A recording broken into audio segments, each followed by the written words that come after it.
A mediados de los 80, Star Wars estaba en uno de los puntos más álgidos de su historia, y por eso, con el fin de la trilogía original en el 83, la gente se mataba por intentar meter a George Lucas en cualquier proyecto. Y de entre todos los que salieron, su nombre acabó al lado de Michael Jackson, Francis Ford Coppola y Disney en posiblemente el más raro de todos, el inaudito Capitán EO. ¿Quieres conocer la historia de uno de los cortos más curiosos de la historia de la cultura pop? ¿Cómo se llegó a un proyecto con los nombres más grandes del momento? ¿De qué va esta ida de olla? ¿Cuál fue la reacción del público? ¿Su legado? ¿Y si algo de esto es tan siquiera medianamente canon en el lore de Star Wars? Pues ponte cómodo que comenzamos.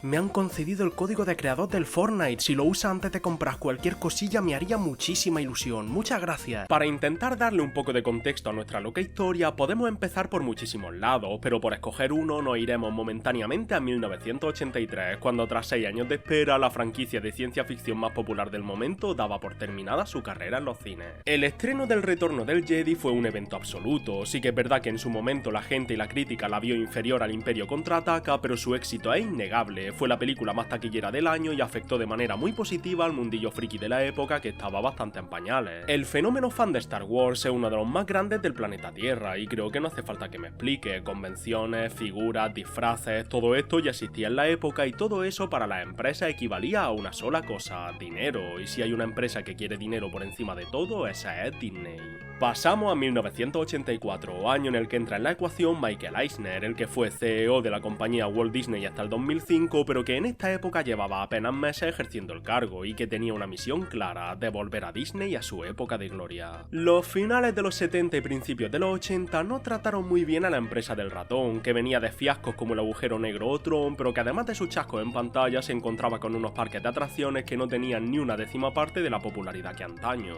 Eisner entonces unió cabos y en 1984 invitó a George Lucas a darse un voltio por la oficina de los imagineros de Disney, proponiéndole crear una atracción que simulase volar en una nave de Star Wars, intentando aprovechar la popularidad de la saga para revitalizar el parque. Y George, que ya de antes se llevaba bien con Eisner, mostró una reacción muy positiva a la posibilidad de juntar las dos franquicias. Por cierto, siempre me ha encantado la palabra imaginero, es como se llama a las personas que trabajan en las atracciones de los parques Disney y que hace ver que son ingenieros pero que trabajan con la imaginación, no como los ingenieros normales que hacen los edificios tirando dados e interpretando manchas de café. Vale, ya tenemos a uno de los nombres a bordo, faltan un par, por lo que hablemos ahora de cómo se unió al proyecto el que es sin duda alguna la pieza más importante de la ecuación: Michael Jackson. En 1984 el último gran hit de Michael tenía ya 2 años, pero vaya hit. Thriller se lanzó en 1982 y se convirtió posiblemente en una de las 5 obras musicales más importantes de la era moderna, algo que se debe no solo a la calidad de la canción, sino a su iconiquísimo vídeo musical.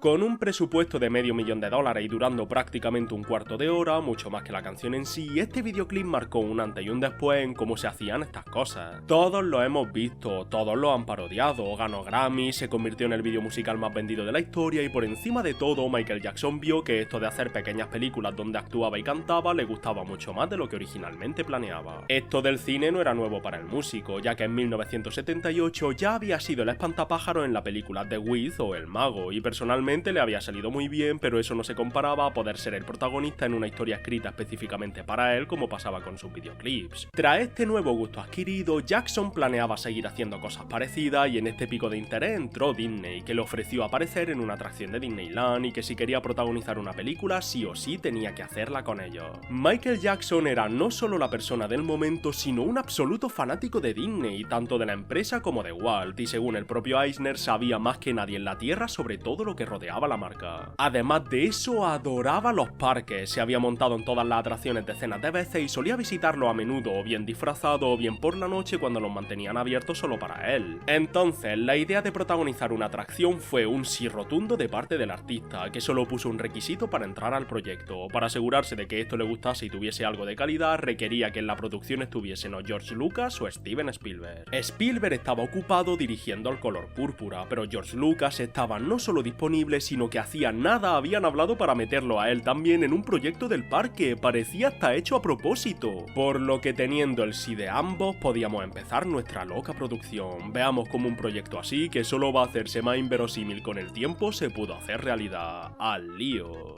George Lucas quería estar en el proyecto y era muy necesario, pero no le apetecía dirigir, así que para ese cargo llamó a un viejo amigo suyo que era un director de poquito renombre, Francis Ford Coppola, que aunque tenía fama y caché infinito gracias al Padrino, acababa de dirigir The Cotton Club, película que tardó 5 años en hacerse, que sobrepasó su presupuesto por mucho y que aunque a la crítica le gustó, fue un absoluto fracaso en taquilla, dejando al pobre Coppola casi en bancarrota. Entonces, viendo lo suculento que era el dinero Disney y pensando en lo mucho que podía revitalizar su imagen el trabajar con Michael Jackson, la persona más famosa del planeta, no dudó y también se apuntó a lo que sea que fuese esto. Estos 3 nombres titánicos empezaron a atraer a otras personas con su fama e influencia, haciendo que para el proyecto final contasen con literalmente lo mejor del sector. Maquilladores y expertos en vestuario de Broadway, incluida gente que trabajó en Cats, que el musical sí es bueno, no os confundáis, coreógrafos del más alto nivel, el equipo de Michael, los mejores en efectos especiales que habían trabajado en Star Wars, ganadores del premio Tony e incluso ganadores del premio Oscar, porque no se sabía mucho de la historia, pero se sabía que necesitaban una villana. Originalmente la actriz sería Shelley Duvall, pero tras ver todo el maquillaje prostético que había que ponerse, rechazó el papel, lo que hizo que acabase en Angelica Huston, que sinceramente yo solo la conocía por ser Morticia Addams en la duología de los 90, pero ganó un Oscar en 1985 por su papel protagónico en El honor de los Prizzi. De hecho, la producción dijo que si llegan a pedirle hacer el personaje cuando ya tenía el Oscar, lo habría rechazado. Y todo este renombre no hacía mucha gracia a los imagineros, a los que no les gustaba para nada que gente de fuera de los empleados del parque viesen cómo se trabajaba en las atracciones, aversión que se sumó a las decenas de cosas por las que el rodaje fue complicado. Bueno, mucho nombrecito, mucho sueldo estratosférico, pero aquí hemos venido a hacer una película. A Michael se le presentaron 3 historias y escogió una clásica del bien contra el mal, donde el entrañable grupo de pringados vencen a un poderoso enemigo a través del baile y la canción. Para el nombre del proyecto la cosa fue poco a poco. Michael iba a ser el protagonista, si no nada de esto tenía sentido, y siendo vagamente ambientado en el universo de Star Wars y siendo el líder de un grupo de tripulantes de una nave espacial, se llegó a que se le denominaría como capitán.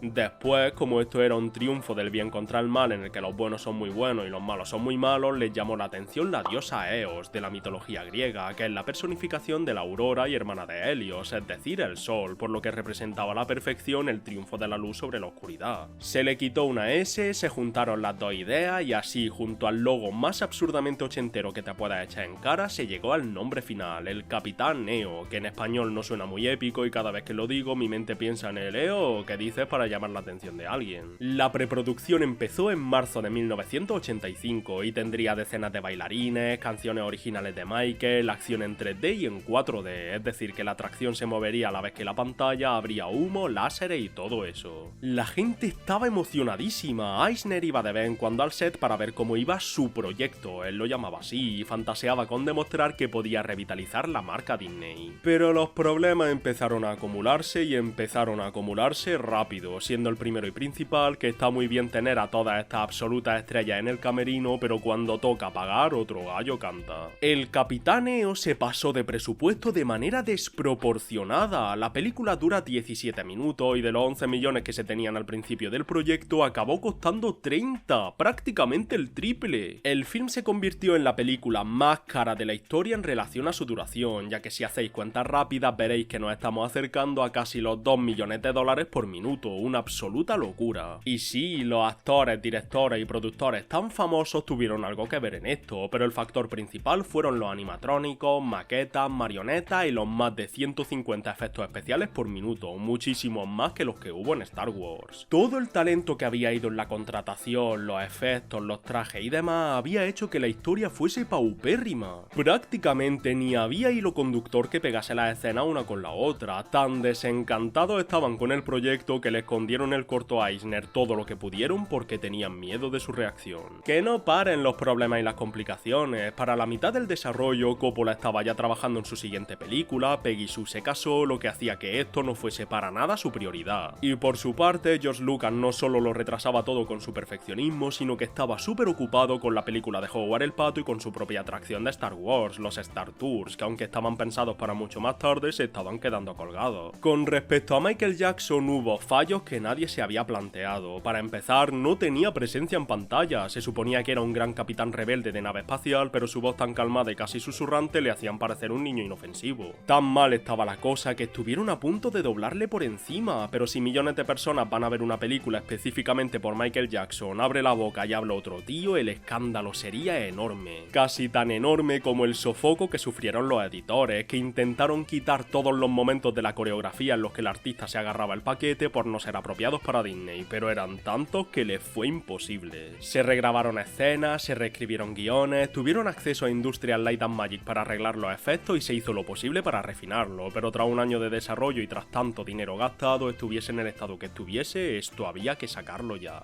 Hubo anuncios en televisión, carteles en los parques, hasta se hizo una premiere llena de las estrellas del momento a la que el propio Jackson no acudió por mucho que Eisner intentase convencer a la gente de que estaba por ahí pero disfrazado. El hype estaba por las nubes, así que el 12 de septiembre de 1986, tras una remodelación completa y construcción del Magic Eye Theater en el parque Epcot, la atracción del Capitaneo abrió sus puertas para las millones de personas que ansiaban experimentarla. Por lo que ahora sí, echemos un vistazo al producto final y veamos si todo este esfuerzo y dinero mereció la pena. El corto comienza con un meteorito acercándose a cámara mientras alguien nos explica un poco lo que está pasando, y lo menciono para que si lo veis en YouTube porque está gratuito, tengáis en cuenta que estaba pensado para ser en 3D y en 4D, por eso a veces tiran cosas a cámara o tiembla la pantalla. La nave revienta el meteorito y se nos presenta tanto el cacharro como nuestro cast de personajes, entre los que tenemos al piloto, una criatura con dos cabezas llamada Heidi y Odie, un robot grande que se llama Mayordomo en el que se inserta un robot pequeño llamado Minordomo, una bola de pelo voladora llamada Fastball y un elefantito llamado Hooter. Ya de base, con la intro vemos que la construcción y manejo de las marionetas es excelente, de igual manera que los escenarios, que están muy bien hechos y me encantan, y antes de que nos demos cuenta, de espalda y apareciendo desde el suelo, vemos por primera vez al capitán.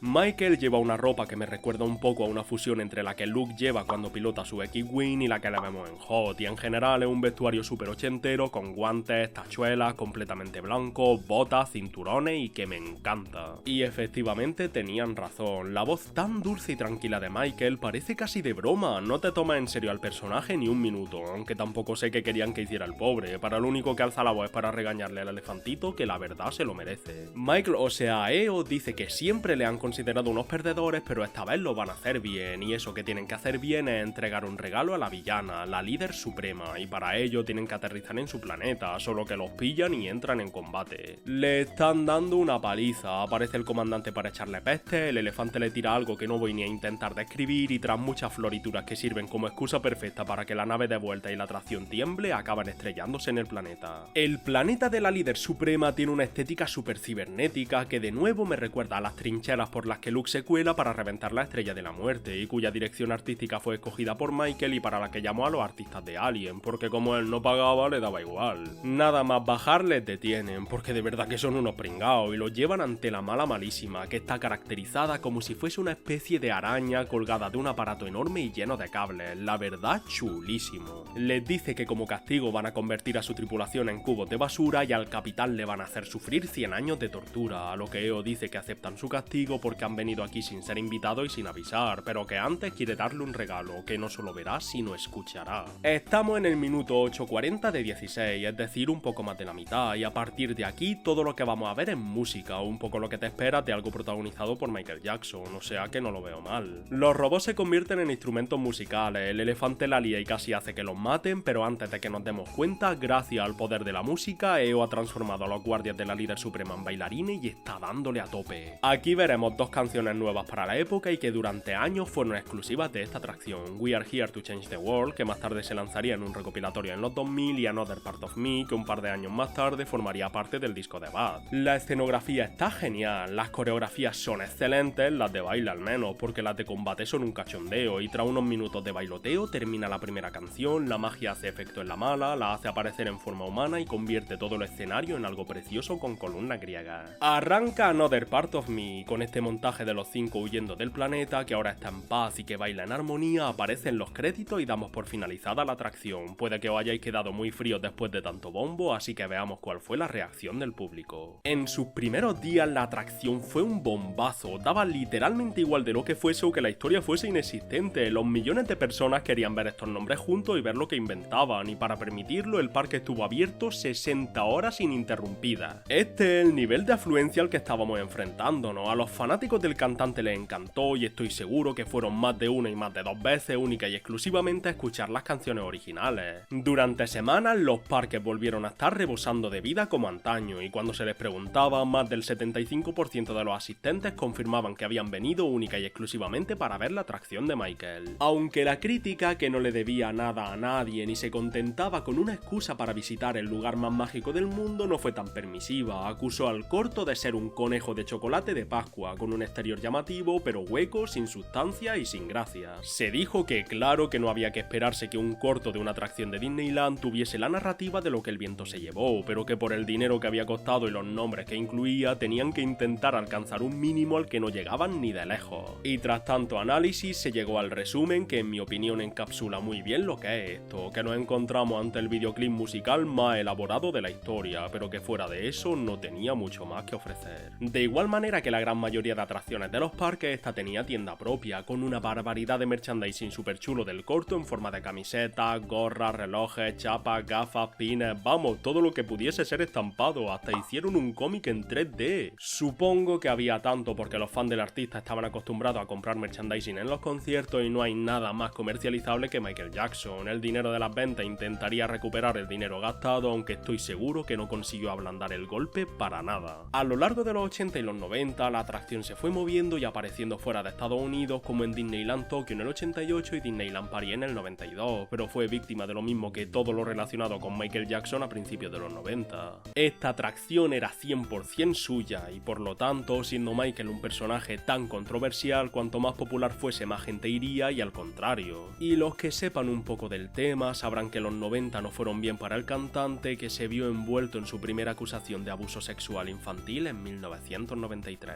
Estas acusaciones dañaron de manera incalculable su imagen pública y comercial, algo de lo que prácticamente nunca se recuperó. Se cancelaron tours, contratos y mucha gente se puso en su contra. Lógicamente, esto también afectó a la atracción, que no solo empezó a ver menos y menos personas en sus puertas, sino que empezó a ser despreciada por Disney, que no quería una persona así relacionada con su marca. Lo que llevó a que en 1994, tras 8 años desde su apertura en Epcot y un año después de las acusaciones, la atracción acabase cerrando. El hecho de que el Capitán EO cerrase por sus acusaciones de abuso infantil fue tan notado que hasta lo parodió Padre de Familia, imaginad el revuelo que hubo. En el 96 mostraron la película por primera vez fuera de la atracción en la MTV y es la única vez que se ha podido ver de manera oficial, ya que no se ha lanzado en DVD, VHS, Blu-ray o demás, quitando que, como ya he dicho, en YouTube puedes encontrar el corto junto al especial del making of que también se lanzó en televisión. Y tras esto, todas las atracciones de otros parques fueron cerrando poco a poco, siendo sustituidas por la de cariño encogido a los niños y quedando en un olvido absoluto. Tras más de una década desde su clausura, el 25 de junio del 2009, el mundo se paralizó al enterarse de la muerte del rey del pop y una ola de nostalgia por el artista, sus películas, cameos y canciones azotó a la sociedad. Disney quiso aprovecharse de esto, cerró la que hace años había sustituido a la atracción y para diciembre, en apenas medio año, tenían lista otra vez el Capitán EO, que ahora mostraba un tributo en su título.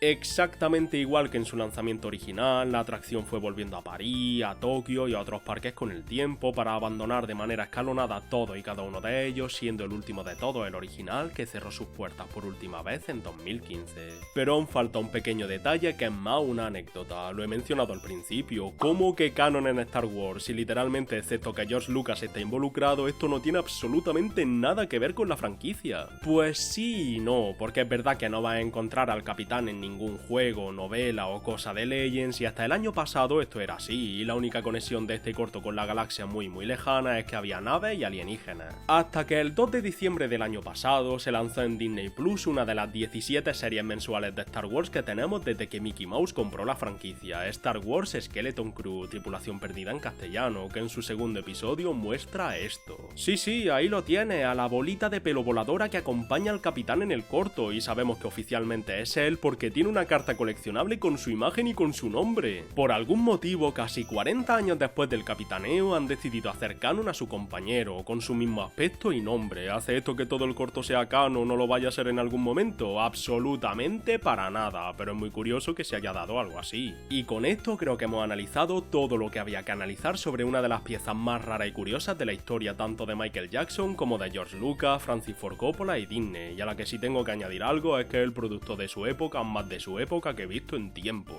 Cuando vi el corto originalmente, literalmente me dije a mí mismo, ¿ya está? Y creo que es la sensación que todos vais a tener si lo veis, vaya a coincidir con la crítica, las canciones son muy chulas, los trajes, efectos y marionetas impresionantes, pero si le das vueltas realmente no has visto nada de nada. Así que tras todo esto creo que nos queda una lección clara, por muchas estrellas que tengas en tu proyecto, aunque el nombre resuene alrededor del mundo, si necesitas tener un escuadrón de editores anti-agarrón de paquete, quizá el proyecto no tuvo futuro desde el principio. Y hasta aquí el vídeo de hoy, creo que este va a salir mucho más cortito que los últimos, pero aún así al durar el corto 17 minutos me recuerda cuando alguien reacciona a un vídeo de 30 minutos y su reacción dura 2 horas, espero que os haya gustado esta bizarra historia. Antes de la despedida, dar gracias como no a los miembros del canal que han conseguido que convierta esto en un trabajo, los fans de los retro, a los maestros de los retro secret de Seventeen Colossus, de TTI, George Profider, Exalted Philly, Patata, Banda, Yellow Jester, Kenichi, Marlagraña, Areiku, Bran Borges, Abrafel, Blue Jester, Kyokito, Bri, el legendario, Ponce 245 y Draculara. Y en especial a los que se echan el canal a la espalda, una gracia inmensa a los adictos a los retro RPG, Narlet Atlit, Elian, Sirigi, Gregorio, Macalami, Mamigolilla, Matín Nicolás Barreiro, Dapper, Gian, El Cortociclón, Nachito Meza, Iván Malarde, Coita V, Aleto 911, Blanc, Retro Gamer, JTS, Bot Queen, Octavio Maurio, Leviano Trombón, El Dennis Idiota, Señor Robot, Bluehul, Nico, André Morales, Gato Naranjero, El Reg Fan, Suix, El Bartolomeo 173, Kimi Liendro, José Carlos Camacho, Radis 69, Pa, Diego, Pablo Lorenzo, Sabaini, Tapa, Nadia Pastelito, Choque 2, Sami, Lucio Allende, Valentín Balompié, 11.510, Rubén Guzmán, Nido, Rafa 2048, J515, Ale Severino, Manteca de Cacao, Camesmaz, Tobias Leiva, Clocket, Salmontiloide, Franz, Giro 16, Irving, Tarancabla, GameMaker, Isanjero, Arian Gamer, Yankee Niart, Pato Blogger, Federico Berria, Churriguazo, Tomo Syndicate, Kervidot, Facu Vanega, Sabin64, Hombre de M78, Jaon Birna, Andrés Flores, Tanguy Mandarina, RB2600TT, Lautaro Gómez, Tiao, Shindo L, Luejo, Teichi Hikari, Bara 26, Ana, Misael Flores, Apolo, Sebastián Incapié, Hellcaz, Darret, Ignacio Sánchez, Alessut ICM, Mimisayo, estoy fuera de órbita, Maleficarum, Gastón Sánchez, Manu, Juan Esteban, Chichichan, VNTC, Swagger Frank, Weird Alfan, Gastón Rodríguez, Jane Starlight, Yoshinobu, Chokumint, NSGRBD, Taskelchat, Neon Nexon Guy, Macardao, Valentín Beloni, Lautaro Allende, Morgan Harper, Kipiyitu, Recho Mexicali, Joaquín Moyano, Esteban, Ricky Draconi, Blanca Tabernais, Morgan, Alzari, Luis Enrique, Chris, Ramona, Miss Pircis, Abril, Barbecue, Lugi, Star Blue y Yael Batio. Ya que el peluche está aceptado y viniéndome a casa, no sé qué decir aquí, así que os pregunto, ¿os molestan los 5 segunditos de promo del Fortnite? No creo que la pongan muchos más vídeos, pero pregunto por si acaso. Y ahora sí, gracias por ver el vídeo hasta el final, si quieres ver más sabes dónde estoy, si quieres apoyarme sabes cómo hacerlo, sois los mejores, nos vemos la semana que viene, chao.